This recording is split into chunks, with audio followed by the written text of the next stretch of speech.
Hi, in this video I am going to explain about Picard's method of successive approximations. So before getting to the problem, I just briefly explain what do you mean by Picard's method of successive approximation and where we need to use this formula. So if the given equation is in this form, dy by dx is equal to f of x comma y subject to y of x naught is equal to y naught. That means a differential equation, and the condition is that when x takes the value as x naught, y will be taking the value as y naught. That's the initial conditions. So on integrating on both sides, when you integrate dy by dx, we know that it's going to be y, and integral of f of xy with respect to dx, and the limit is going to be x naught to x. That I have taken as equation 1. The equation 1, that is the right hand side of integrand of f of x comma y, involves y also. So this type of equation is called an integral equation.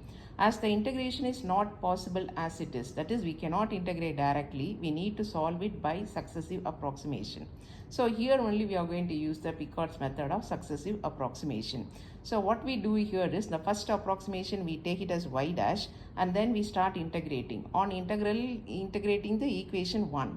So that is y of 1 means the first approximation. So on integrating, I will be getting that as y naught plus x naught dx f of x comma y naught dx, that I have taken as equation 2.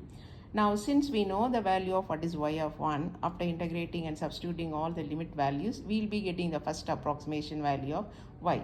And substituting this in the second approximation, that is your y of 2, that is y naught plus x naught to x f of x comma y1 dx, that I have taken as equation 3.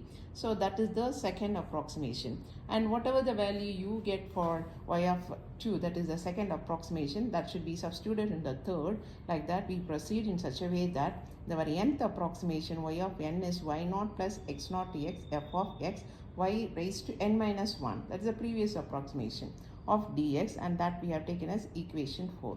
So equation 4 gives the general iterative formula for y. In equation 4 is also called as Picard's iteration formula. Here one important thing is we need to know that the secant, whether we are doing rightly or not, we can find out from this. That is, first approximation, second approximation, third approximation up to nth should converge to y of x, otherwise the process is not valid.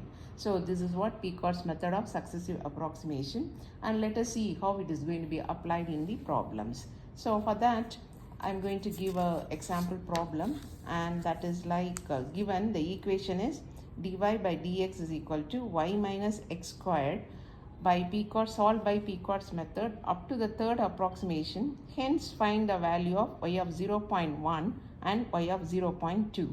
So given equation, what is the differential equation given here is dy by dx is equal to y minus x squared. That is, your f of x comma y is equal to y minus x squared. And also they have given the initial conditions as when x naught equal to 0, y naught is 1. That means when x takes the value as 0, y will take the value of 1 initially. That's why it is given x naught and y naught. And now we have the equation as y is equal to y naught plus x naught to x f of x comma y dx. So let me go and substitute there. So y is equal to y naught, you get it, we know that's going to be 1, so 1 plus, and x naught is 0, 1 plus 0 to x y minus x squared dx. And integrating this, that is y naught minus x squared, I'll be getting that as 1 plus 0 to x 1 minus x squared dx. On integral, the first approximation is going to be 1 plus x minus x cubed by 3. This is a very simple integration with respect to x. And then using this first approximation to get the second approximation, we'll again go and substitute in the same formula. So y of 2 is equal to 1 plus 0 to x 1 plus x minus x cubed by 3 minus x squared. That is what your dy by dx, isn't it? So that's what the minus x squared dx. And again integrating and substituting the lower limit and the upper limit, and then we'll be getting that as 1 plus x squared by 2 minus x power 4 by 12 minus x cubed by 3. That I have taken as the equation 3.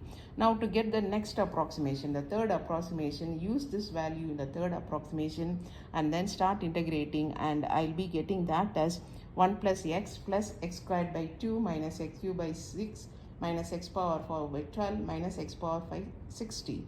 That is going to be the fourth one. So the problem is they are asking to do up to third approximation, so I can stop here And now here we need to find out the value of y of 0.1. That means when x takes the value as 0.1, what is the value of y?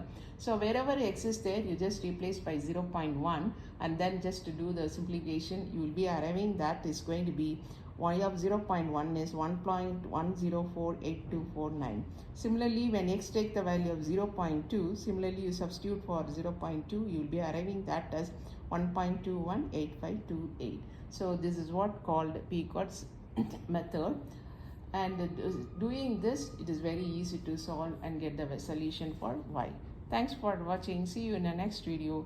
Please like and subscribe for more videos.